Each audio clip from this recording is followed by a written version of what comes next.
Hi guys, welcome back to my channel. आज मैं इस फन फिक्शन का भी लास्ट पार्ट आपके साथ शेयर करने वाली हूँ। वीडियो के एंड में मैं आपको 3 स्टोरी बताऊंगी जिनमें से आप प्लीज़ मुझे सजेस्ट करना कि नेक्स्ट मुझे कौन सी शेयर करनी चाहिए। तो नेक्स्ट टाइम वयिंग की जब आंखें खुलती हैं, यानली हॉस्पिटल रूम में उसके पास आ गई थी। उसकी आंखों में आंसू थे और वो बेड के पास ही बैठी हुई थी। वयिंग उसे देखकर मुस्कुराते हुए कहता है, क्या मैं सच में 3 साल से सोया हुआ था जीजे? आप बिल्कुल भी नहीं बदली हैं। यानली उसे गले लगाते हुए कहती है, आशियन, थैंक गॉड तुम हमारे पास वापस आ गए। तभी वयिंग नोटिस करता है कि यानली ने अपने फिंगर में रिंग पहनी हुई थी। वयिंग उससे पूछता है, जीजे क्या आपने शादी कर ली है? किससे?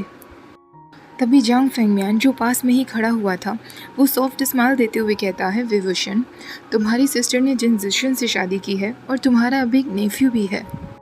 विभूषण बहुत खुश होता है और वो तुरंत पूछता है, सच में? उसका क्या नाम है? यानली मुस्कुराते हुए कहती है, उसका नाम आलिंग है। मैं उसे यहाँ ज़रूर लेकर आती, लेकिन तुम्हारे बारे में सुनने के बाद मैं इतनी खुश थी कि मैं अकेली ही आ गई। वयिंग कहता है, नेक्स्ट टाइम मैं अपने नेफ्यू से मिलना चाहता हूँ। यानली कहती है, ऑफ कोर्स।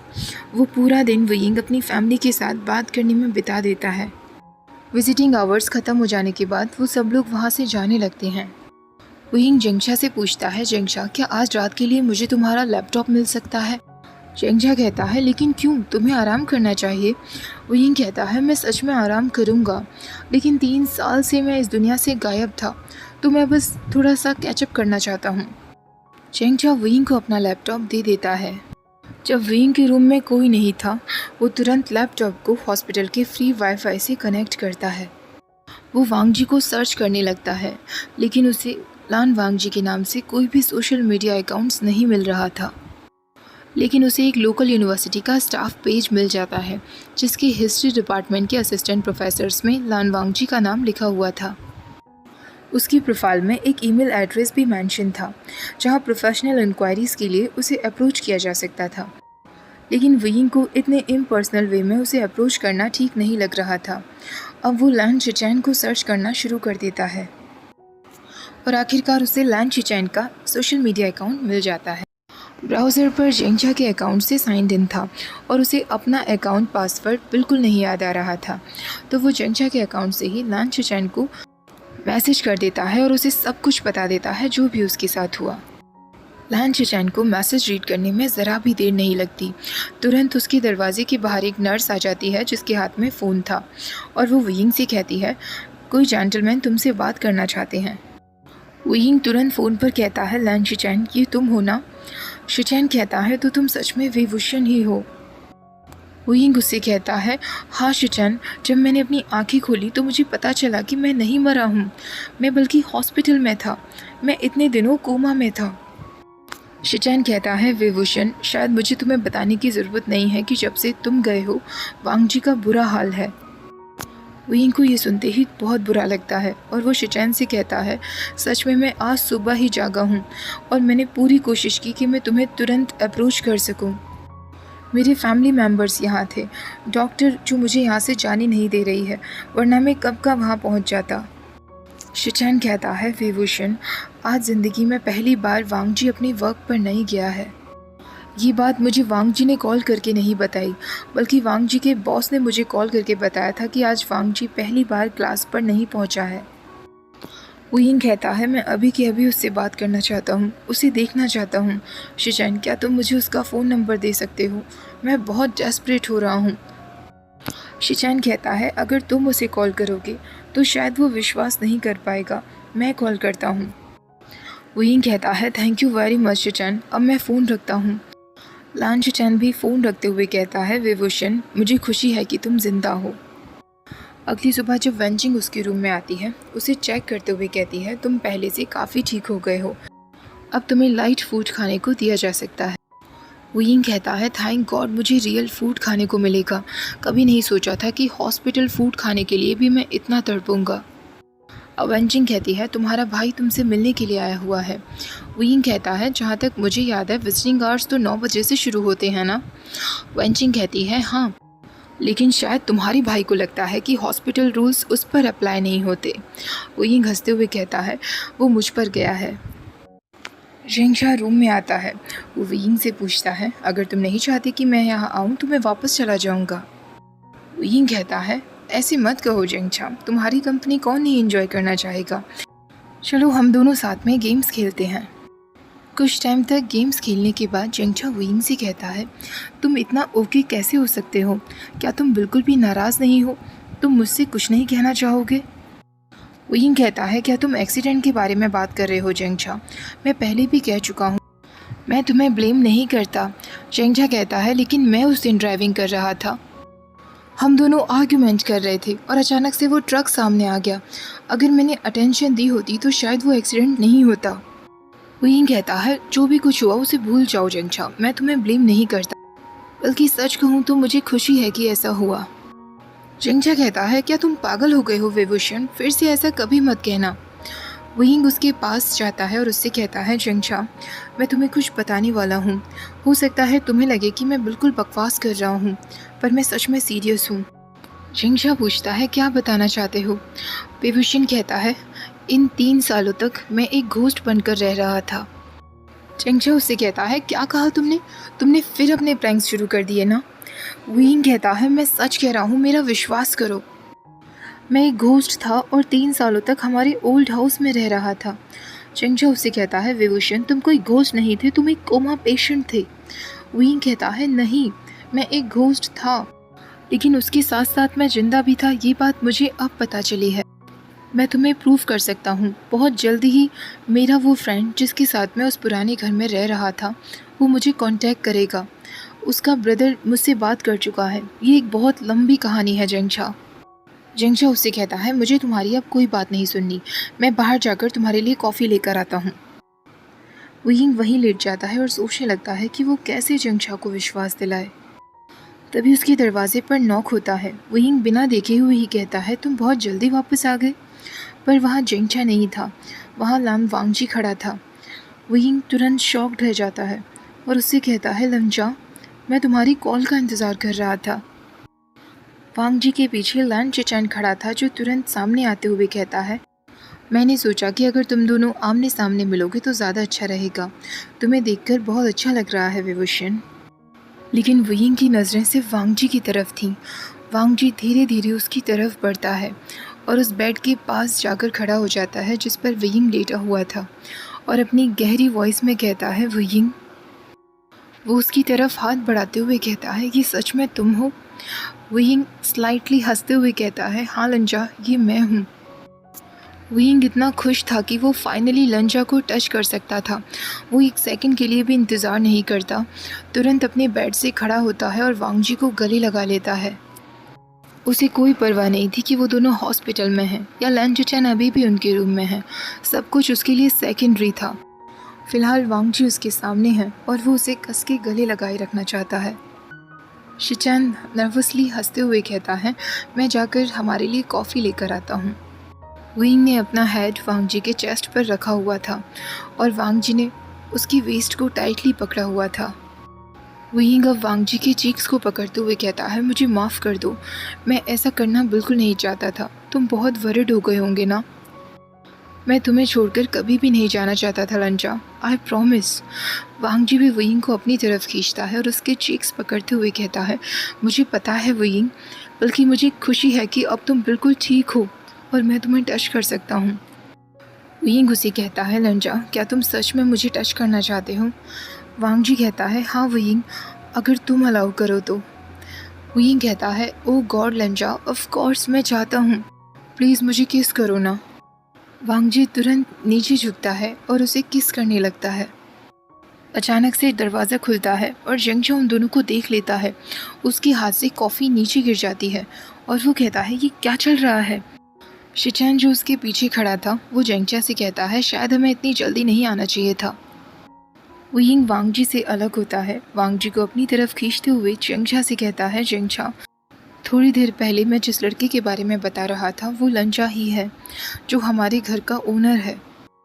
शिचैन वियिंग से पूछता है, तुमने उसे सब कुछ बता दिया? वियिंग कहता है, मैं ये सब कुछ सीक्रेट कैसे रख सकता था, वरना मैं लंजा के बारे में कैसे एक्सप्लेन करता। जेंगशा उन सब की बातें सुनते हुए कहता है, इसका मतलब तुम सच में एक घोस्ट थे? वांग जी ने अपनी यूनिवर्सिटी से लीव ले ली थी जिससे वो हमेशा वयिंग के साथ ही रह सके। वयिंग बार बार उसे समझाता कि उसे यूनिवर्सिटी लीव लेने की कोई ज़रूरत नहीं है, पर शिचैन उससे कहता उसे लीव्स लेने दो वेवुशन, वैसे भी उसे पढ़ाते पढ़ाते बहुत लंबा समय हो गया है, तुम दोनों के लिए ही ये बहुत अच्छा होगा। वयिंग को शुरुआत में डर था कि उसकी फैमिली उन दोनों की रिलेशनशिप को एक्सेप्ट करेगी या नहीं, लेकिन किसी को भी कोई प्रॉब्लम नहीं थी। यानली उससे मुस्कुराती हुई कहती है, क्लियरली दिखता है आशियन कि वो तुमसे बहुत प्यार करता है और मुझे तो खुशी है कि फाइनली तुम्हें कोई तुम्हारा ख्याल रखने वाला मिल गया है। वयिंग उससे पूछता है, और वो घोस्ट वाली बात, क्या आपको उससे डर नहीं लगता? यानली कहती है, क्यों डर लगेगा, और वैसे भी लान वांगजी ने मुझे बताया था कि तुम बिल्कुल भी एक स्कैरी घोस्ट नहीं थे, बल्कि बहुत अच्छे थे। वयिंग कहता है, लेकिन मैं स्कैरी हो सकता था। यानली फिर मुस्कुराते हुए कहती है, आशियन कभी भी इतना कैपेबल नहीं हो पाता कि मुझे डरा सके। अब वो उठती है और जिनलिंग को वयिंग की बेड पर लिटाते हुए कहती है, आलिंग का ख्याल रखना, मैं अभी आती हूँ। वयिंग कहता है, ऑफ कोर्स शिजे, वैसे भी मैं उसका फेवरेट अंकल हूँ। यानली के जाने के बाद वयिंग जिनलिंग के साथ खेलने लगता है, तभी दरवाज़ा खुलता है और वांग जी वहाँ आता है। वयिंग उससे कहता है, लंजा, परफेक्ट टाइमिंग है, तुम्हें आलिंग से मिलना चाहिए।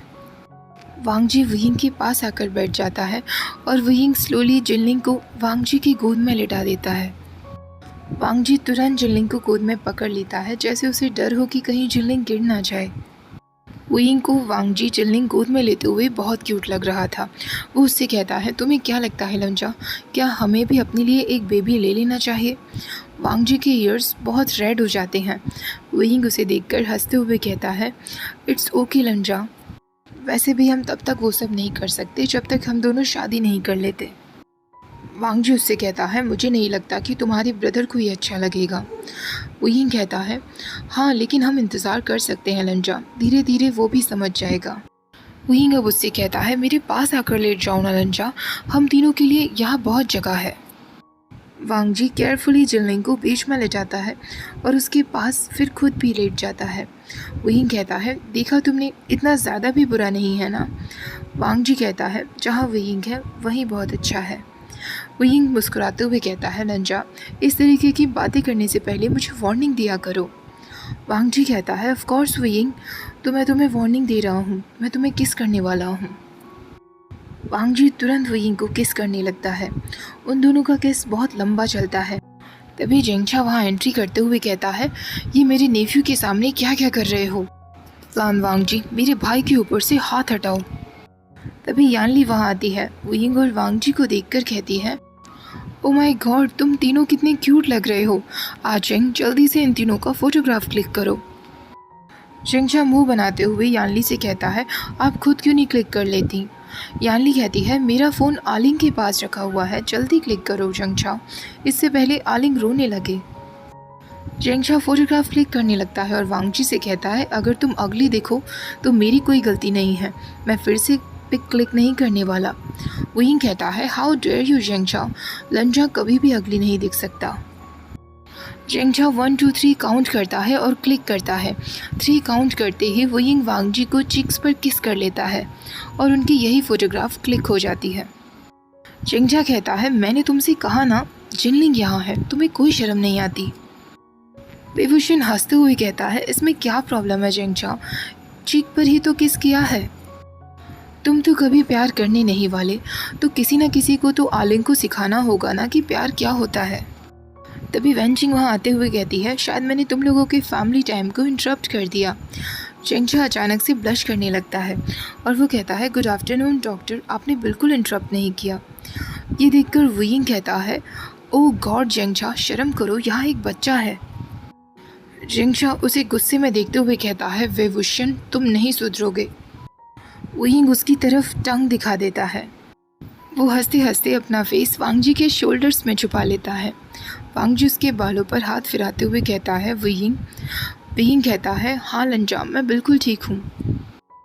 ये सुनने के बाद वांग जी कुछ नहीं कहता और उसके बालों को कान के पीछे लगा देता है। वयिंग कहता है, मुझे बहुत अच्छा लग रहा है लंजा कि मैं मरा हुआ नहीं हूँ, मैं अपनी फैमिली के साथ हूँ।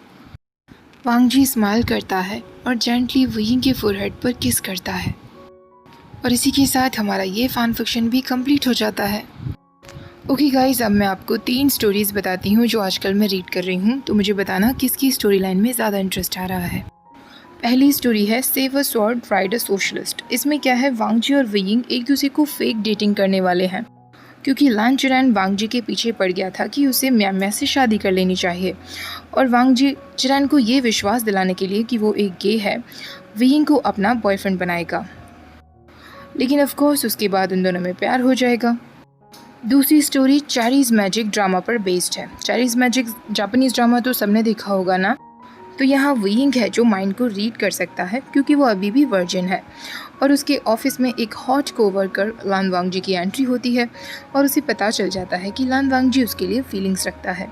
यानी कुल मिला के चेरी मैजिक जो हमने ड्रामा देखा था ना, बहुत हद तक वैसी सी ही स्टोरी है। तीसरी स्टोरी एक वार प्राइज वेवुशन की स्टोरी है। वांगजी सबके सामने वेवुशन को अपने सामने घुटने झुकाने के लिए कहेगा। हालांकि वो ऐसा इसलिए कर रहा है क्योंकि वो वेवुशन को प्रोटेक्ट करना चाहता है। इस स्टोरी में काफ़ी ज़्यादा सेक्स सीन्स होंगे, लेकिन स्टोरी ज़्यादा बड़ी नहीं है, केवल 4 चैप्टर्स की ही है। तो आप मुझे कमेंट सेक्शन में बताना कि इन तीनों में से आपको कौन सी अच्छी लग रही है। किसी ने कमेंट में लिखा था कि ओमेगा वांगजी की स्टोरी शेयर करिए। ओमेगा वांगजी की स्टोरी एक्चुअली मैं इसलिए शेयर नहीं करती। मुझे याद है जब मैंने बेयरफुट रनअवे शेयर किया था तो काफ़ी लोगों ने कमेंट में लिखा था कि हमें बॉटम वांगजी पसंद नहीं है। वैसे मेरे पास ओमेगा वांगजी की भी एक स्टोरी है जो मुझे मेरी ही एक सब्सक्राइबर ने रिकमेंड की थी। उस स्टोरी में वेइंग और वांगजी के बीच एज गैप बहुत ज़्यादा है। वांगजी को एक दिन पता चलता है कि वो प्रेग्नेंट हो गया है, जबकि वो वर्जिन है। इसकी स्टोरी लाइन कुछ ऐसी ही है। मैंने अभी इसको पूरा नहीं पढ़ा है, तो आप मुझे कमेंट में बताना कि कौन सी स्टोरी लाइन आपको ज़्यादा इंटरेस्टिंग लग रही है। वीडियो पसंद आई हो तो प्लीज़ लाइक शेयर, चैनल को सब्सक्राइब करना मत भूलना। Thank you for watching, bye bye.